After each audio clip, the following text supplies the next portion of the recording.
Ritesh, where are the others?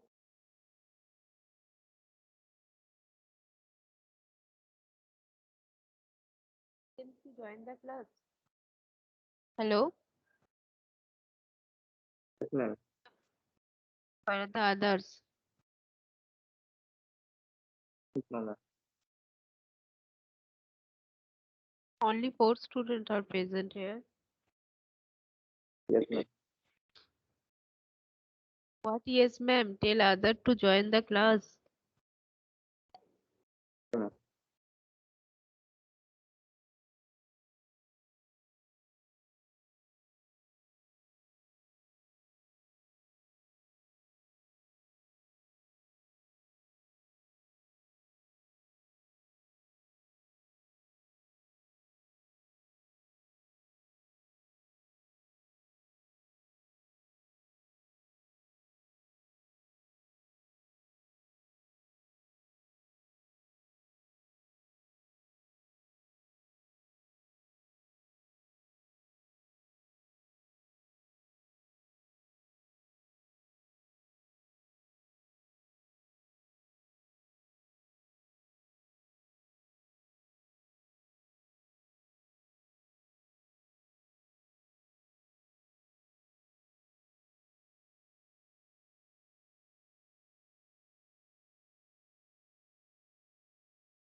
Are you able to see the screen now?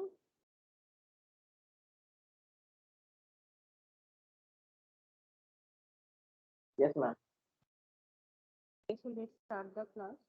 Since the Shubhankar sir is not present here, I will take your class, your lab class. So whatever the portion that I have just discussed in the theory class, we will do the program of it. Okay. So first part that I have discussed this class, that is the static keyword. So first of all, I will show you that how the static block will be executed. Okay, take it first.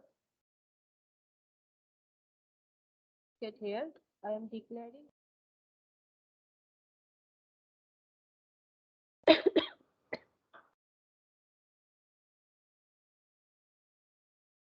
this block,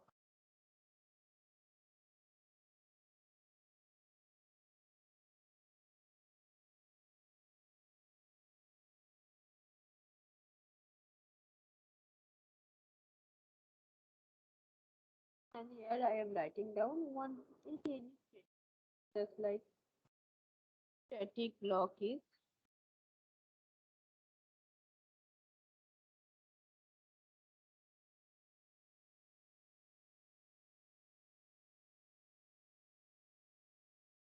and we try to run this program. Look at this. For the main method, I am writing here one static block. Block means this is the scope of some code. Okay, after writing the static keyword, I am just put it down here. One curly bracket. This is the block, and within this block, I am putting here one instruction. That means I want to show the screen this particular statement. Here to run this code,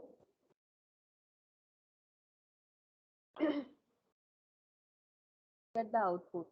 The first output here is static block is initialized, then hello world. This is something different that you have learned from your classes. You all know that the Java function will always start from the main method. But here is another features of Java, so that you can see that there is a specific block that is known as a static block that will be executed before the main method. Okay, that's why I am just telling you in your previous class, just today's previous class, that static block will be executed before the main method. Since the static block is executed before the main method, that's why this particular part is outputted at the first line in the statement that we are declaring in the main method. Now the next part, if we just bring here, say any type of part, we are doing here just doing here one arithmetic exception. Okay, this is the common example.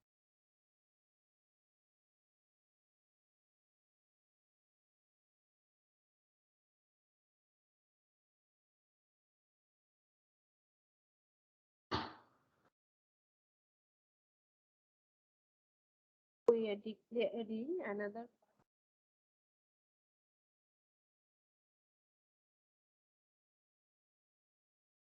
The screen is visible to you.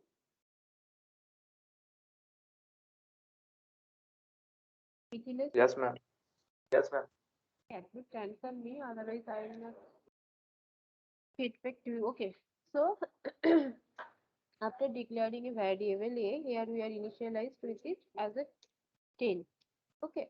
And then we are declaring another variable b, and here we are doing one arithmetic operation, that is we try to divide the variable a, that is the value of 10, by 0. You all know this is cannot be possible. So this is an arithmetic exception. And later we want to, just for simplicity, want to in this way.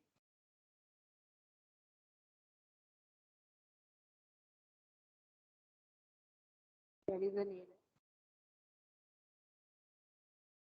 Basically, there is a error and exception. Try to print the value.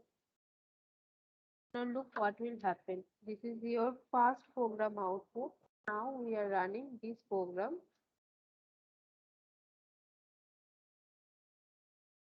Look at this.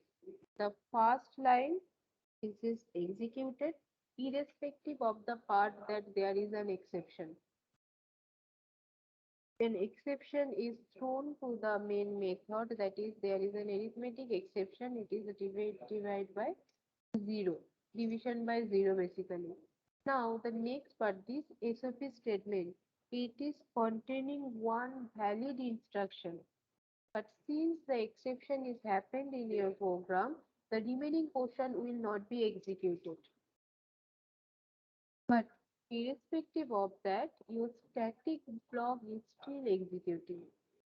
This is the main power of static block. So this is not only the main power of static block, because this is one of the most exciting features of Java program also. Why we'll use the static block? So if there is very much important instruction that you need to cover, that you need to complete, whether there is an exception in your program or not. So that particular instruction you should keep in the static block, so that whenever you are just debugging your program or you are just checking for the any type of exception, and that can be handled the all the theme, all the whole program will not be hampered. Okay, for that purpose, the static block is very much required. I am putting in the chat box so that you can get any query from the static block. Any query from the static block?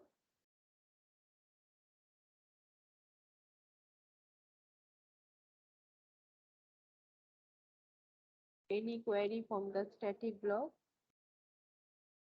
from anyone?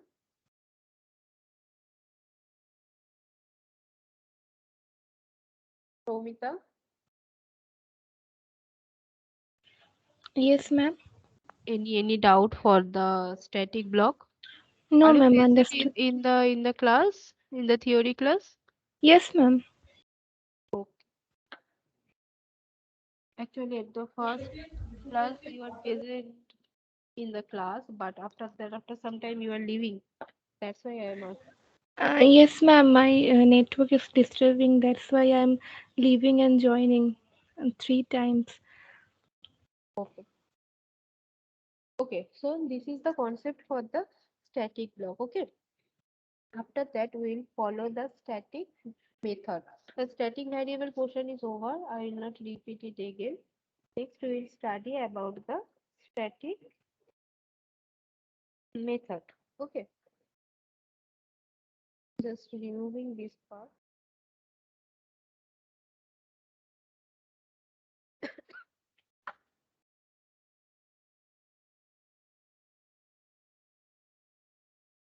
This portion is all.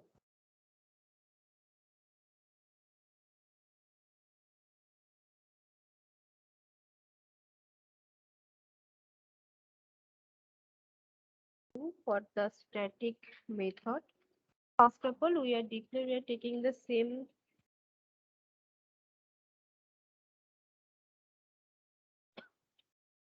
If you have any doubt, you can ask me during this coding section.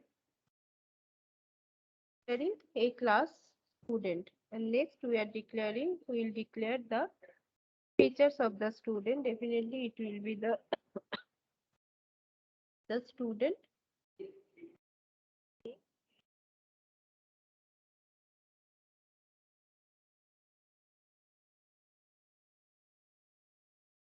After that, we are declaring one static variable, that is static.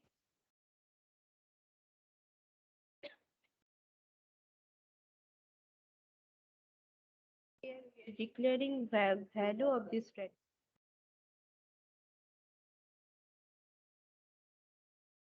That what we will do, we will definitely create one constructor for that, so that whenever we are declaring the object of that class, we can assign the value.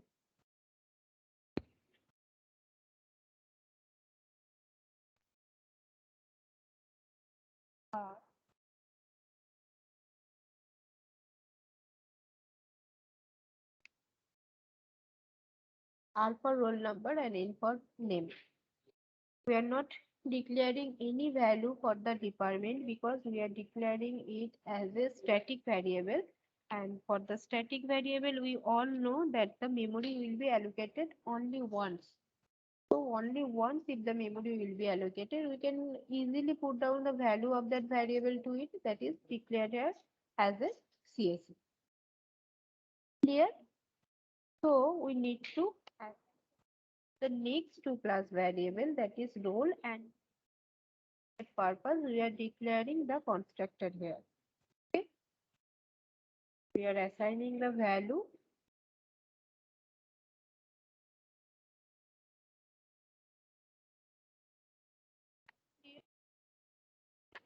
After that, what we will do, we will create another method. Okay,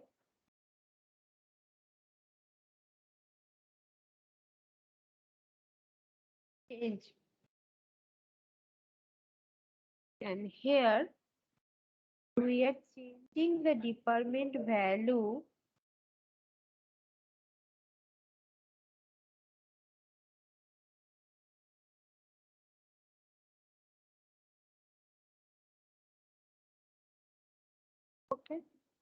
We are just changing the value of the string CSE, sorry, department CSE to department data science. Okay. After that, create another method that will display the input.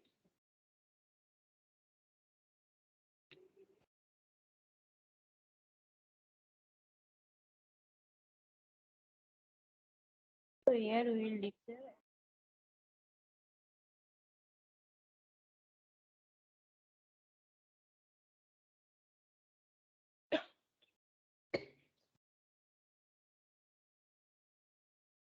here we are declare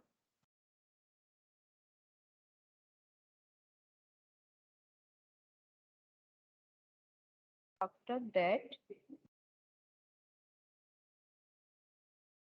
concat the name then again and then one. Okay. Any doubt? Portion? Look at I am repeating it once again. We are declaring one class that is named as a student. In this class, we are declaring two variables, role and name. These two variables are common. These two variables are normal. There is no specific features to this variable. But with these two variables, we are also declaring another third variable that is department. But that third variable is declared with a special keyword that is known as a static. And we are initializing the value of that variable as a CSV. Okay. After that, we are creating the constructor of that class and we are assigning the value of the role and name in this class because the department name is already initialized. After declaring the constructor, we are creating one method that is also a static method. Okay, in this static method, we are just changing the value of the department from CSE to data science. Here, after that, we are displaying the whole information of the student, that is role, name, and department. Okay, so look at this. Within the main class, what we will do, first of all,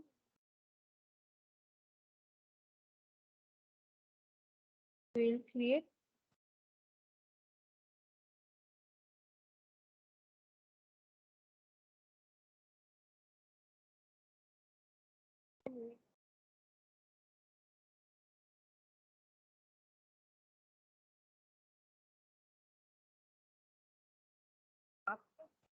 there is a specific thing that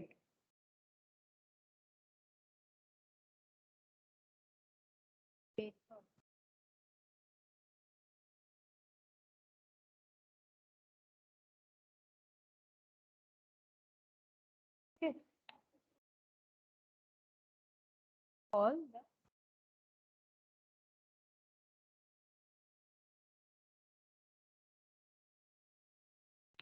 now look at in this line, this is a very vital line that you must follow. That in this line, we are just calling a particular method without the help of the object. We are just writing down the class name, then the dot operator, then the method name. We are just writing here the class name, then the dot operator, then the method name. This is the syntax for calling any static method from a static method. Got my point? Here we are in the static method that is declared as a main. From this method, we are calling another static method that is declared in another class. So if this is the case, in that time, you have to write down the syntax is you have to write down the class name, then dot operator, then the method name. So we are writing down here in this way. The class name, then the dot operator, then the method name. Okay, so look at the output. Just run this program. Run this program. Look at this. Here, this is the roll number. This is the name of the student, and this is the department of the student. Now look at this. The department is changed. It is changed from CSE to data science. Roll number, name, and then department. Any doubt from this section?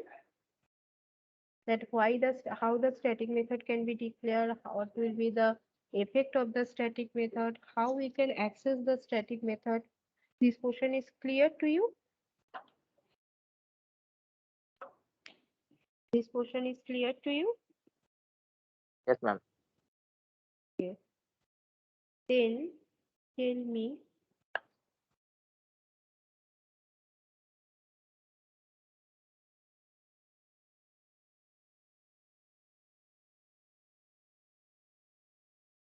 what will be the after creating the object of this class, we are calling the display method. What will be the effect? Roll number and name print output करेगा.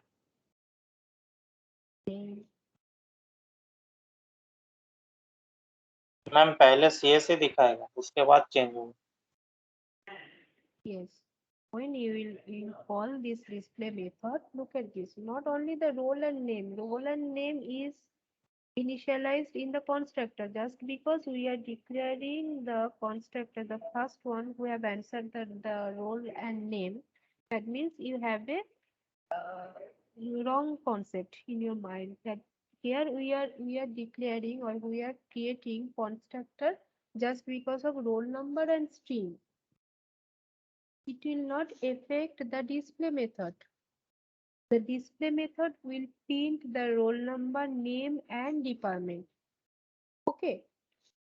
So whenever you are just look at this, whenever you are just writing down this statement after creating the object of student class, you are creating object name S1, then S1 dot display. That means what you will see, it will show you the roll number, name, and department. And initially the department is mentioned here as a CSE. Okay, this is a static data. This is declared as a CSE, and you can access this static data inside the display method without using the class name, just because of this display method is declared inside the student class. That's why you can access this directly. Okay, so whenever you are calling the display method, so at that time the role, name, and department, all the three things, all the three information of a student will be displayed. Okay, there will be no error. But look at this. After displaying this part, we are calling the change method. And whenever we are calling the change method, the control will move to this particular method, that is static void change. Here what we have done? We have done that the department is changed from CSE to data science. Okay. So after calling this method, when we will run this program, run this display method, it will show you the roll number 1, name RAM, and the data value as department value as a data science. Clear? Just look at this figure.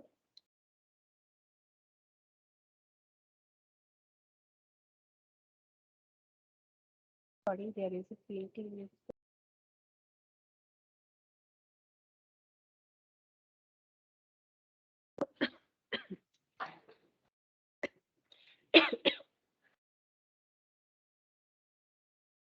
Clear to all of you? Here, one important point that you need to keep in your mind, that how we can call the static method inside another static method. The syntax is you need to write down the class name, then the method name. This is the syntax that you need to keep in your mind. Just a minute, student. I have a phone.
Okay.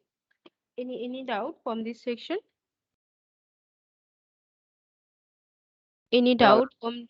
Okay, fine. Okay. Next, we will see basic example for inheritance. Okay. You can do practice on it, that what will be the uses of static variable, static method, and static block. Okay.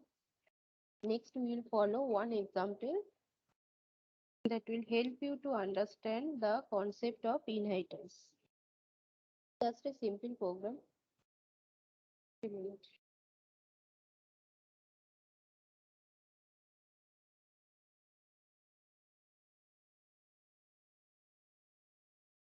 Get the example.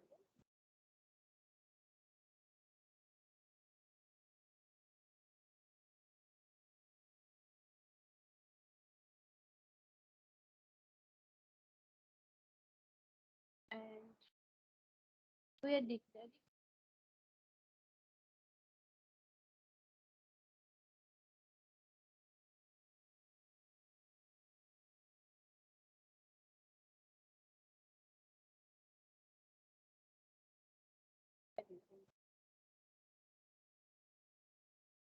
inside the class A. Here, right.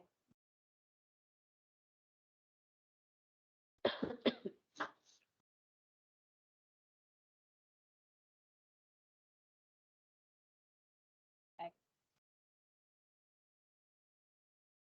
Okay. Next, what we are doing after declaring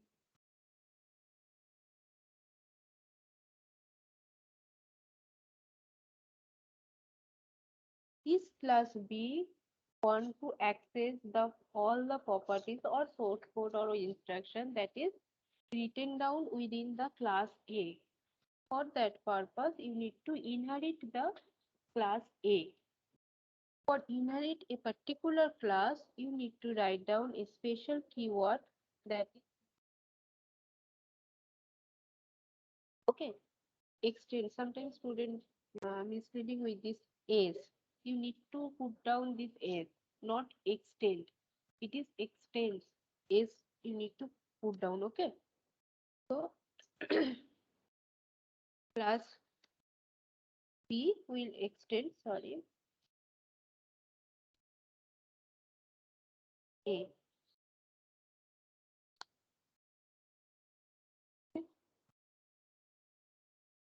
At this class B, we are declaring another features or another features that are another method that are unique to this class B. So here we are declaring another method that is for say N. Okay.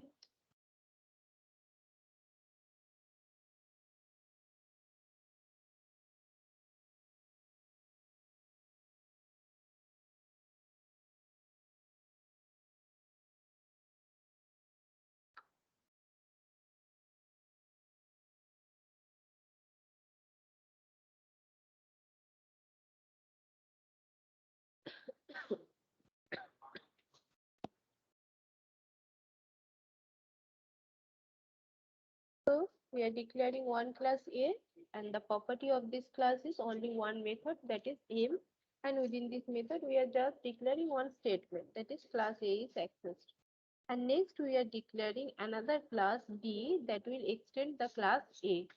Okay, and but that class B will also have a specific method that is declared inside this class B, that is N. And within this N method, we are declaring one statement, that is class B is accessed. Okay, fine. So after that, in the main class, main method, we are creating the object class B.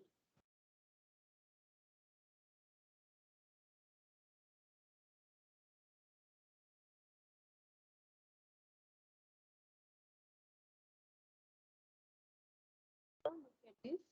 Since we are talking about the inheritance concept and class B inherit class A, that means all the properties, all the data variables, all the members that are declared inside A can be accessible by class B object. So if I declare ob.m any error near message, not the object of class A. Okay, you can call the method m also, as well as using the same.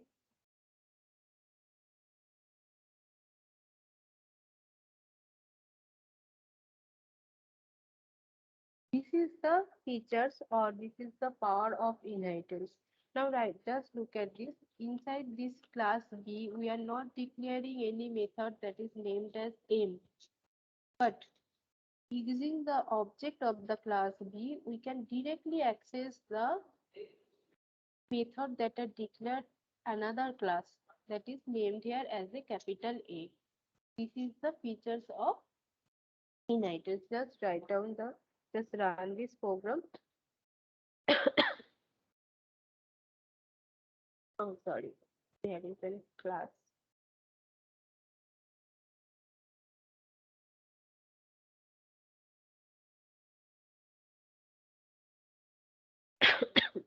Now look at this. Here we are creating, now we are accessing the first method, that is ob.m. So class A is accessed here, that's why this is printed. And the next ob.n, so class B is accessed here. So this is the concept of inheritance. By inheritance, by using the keyword that is extend, you can access another class property. Now you may have any one doubt that what will happen if we create the object of class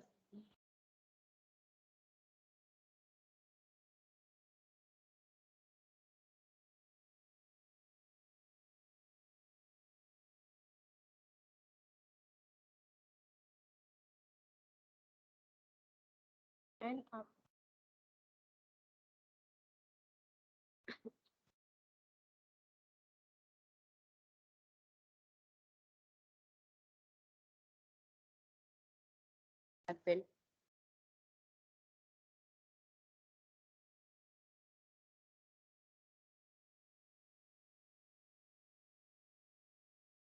It's the same concept that you can access any method that is declared inside a class, and whenever you are creating the object of that class, you can directly access the method of that class. So this property is not hampered here anyway. Okay, but there is a specific property that whenever you are inheriting a particular class, so that class, all the properties of that class you can directly access by creating the object of the inherited class. Okay, so here A will be your parent class, or you can say this will be your super class, and B will be known as a subclass or the child class. If we call A as a parent class, then B will be the child class. If we say that A is a super class, then B will be your subclass. Clear the concept of inheritance? Here you can add any more data variable, any other extra method, whatever be it. But this is the concept, that how you can inherit a particular class. Any doubt from this portion? The concept of inheritance, any doubts? Any doubt till now? Hello?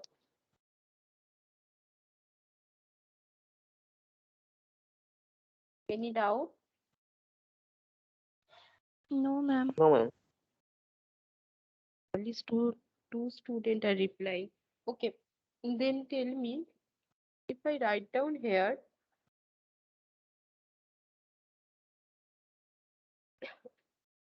one dot,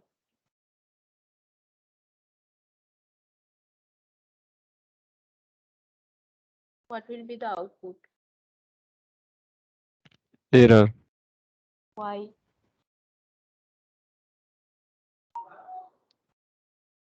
Who says error? Who says error?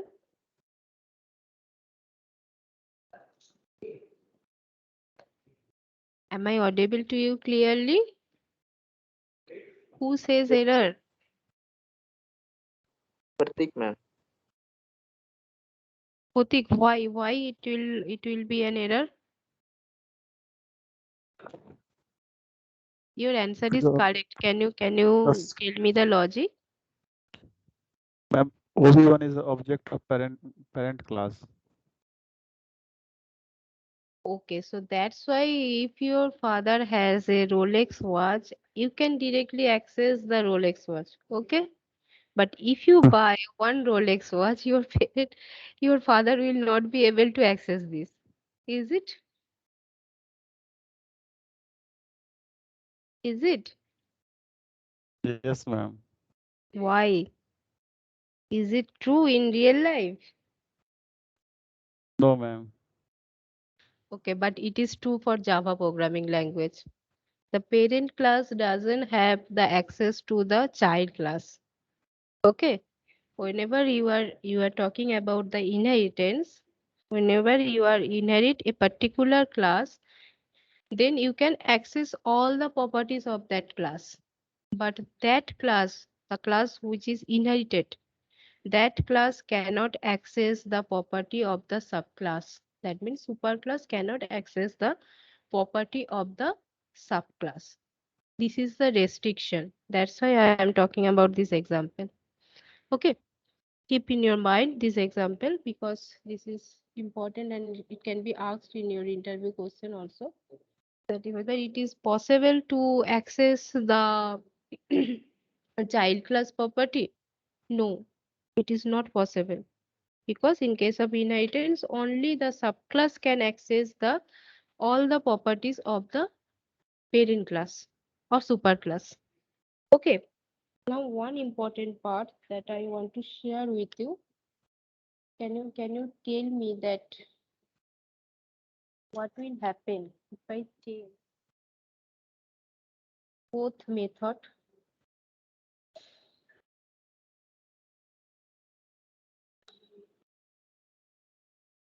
and okay, just a minute. Okay.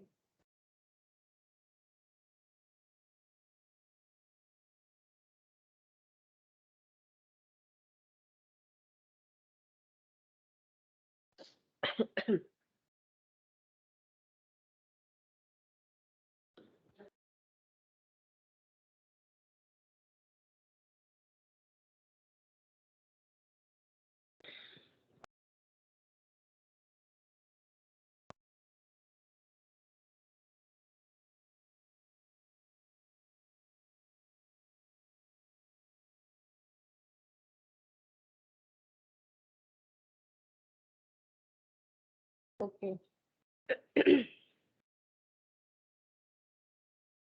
Now look at this program. We are changing here one particular thing that both in the parent class as well as in the child class.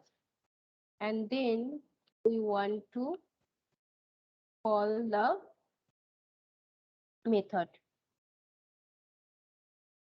Calling the sub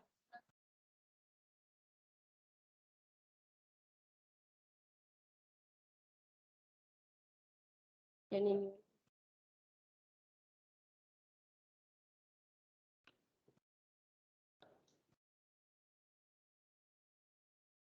First of all, this concept is known as the method overriding both parent class and the subclass, the child class.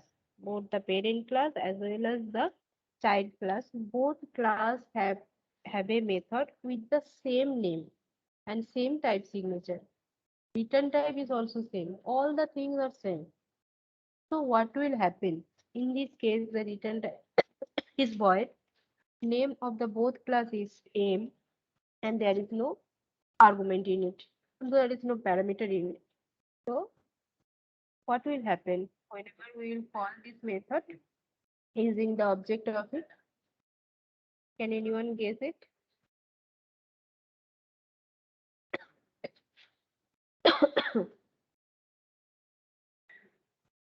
Okay, you're not familiar with this overridden concept. Just run it. Look at the output. The class B is accessed. That means whenever we are talking about the concept of method overriding, first of all, try to understand the concept of method overriding. Method overriding means it will happen only in the case for inheritance. Otherwise, it cannot be happened. Because in case of method overriding, both the superclass and the subclass have a method with the same name and same type signature. That means all the things all are same. Return type, name, as well as the parameter list. All the things are same. At that time, we can say that the subclass method will override the superclass method, or this process is known as the method overriding. The concept is known as a method overriding, not overloading. Method overriding. So at that time, the compiler will try to access those methods whose class object will be created. Whose class object will be created by that object type, the compiler will determine that which method will be called. Okay, which method will be called. So here we are declaring here the object of the subclass. That's why the subclass method is accessed. Next, call the object of the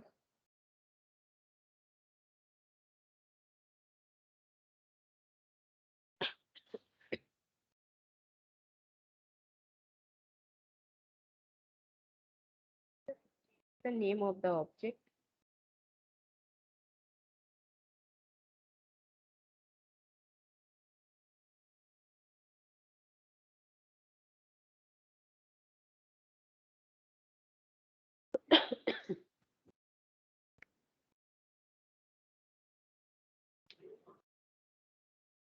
Look at this. In case of the second method, the class A method is accessed because we are creating the class A object.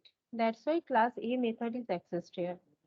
So it is the responsibility for the compiler to determine that which method will be invoked by looking at the object of the class.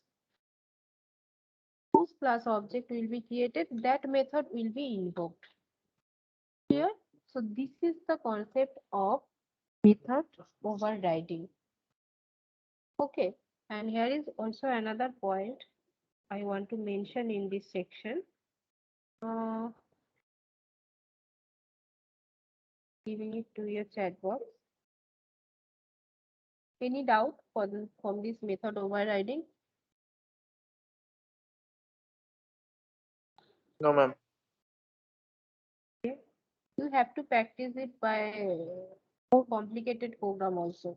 Here for the beginning purpose, I am showing.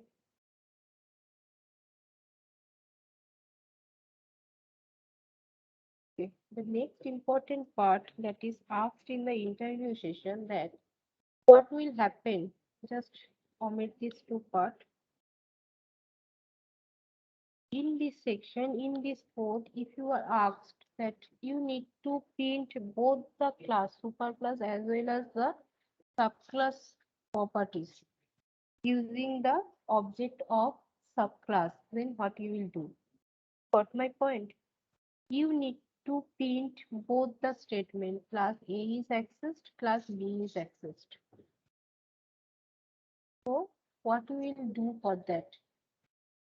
For that purpose, there is a specific terms that is known as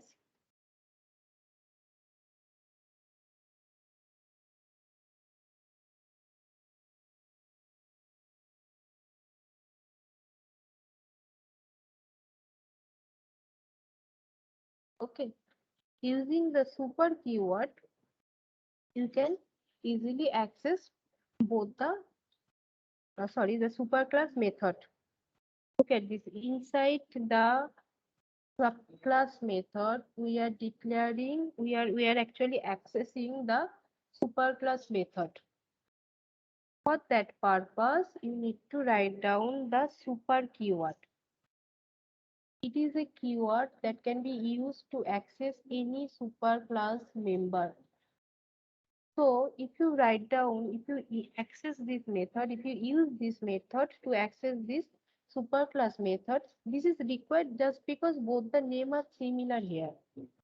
If the name of the method are not similar, then there is no requirement for the super keyword. But if this is the case for method overriding and you are using the same name both in the superclass as well as the subclass, and you want to access the superclass method also, so at that time you can also use the super keyword.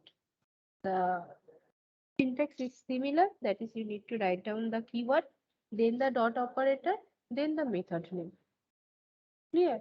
So if you are asked that how you can show the superclass method in case of method overriding, then you can, your answer will be that using super keyword you can do that problem. Okay, clear? I'm also giving it to your chat box. Do practice on it.